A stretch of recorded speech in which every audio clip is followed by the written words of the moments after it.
मटियारी ज़िले जे बलदियाती इदारनि जे चूंडियल नुमाइंदनि जी हलफ़बरदारी तक़रीब डिप्टी कमिश्नर ऑफिस मटियारी में थी।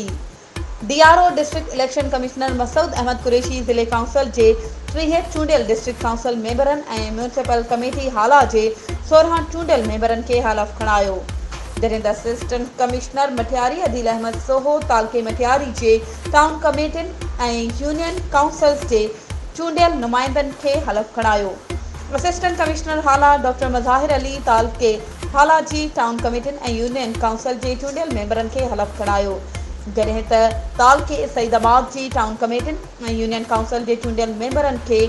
असिस्टेंट कमिश्नर सईदाबाद अली शान मलिक हलफ़ खणायो। वधीक ख़बरुनि ऐं अपडेट्स जे लाइ असांजे चैनल खे सब्सक्राइब कयो ऐं हा बेल आइकन खे प्रेस करणु न विसारिजो त जीअं असांजी हर नई अचण वारी वीडियो तव्हां ताईं पहुची सघे।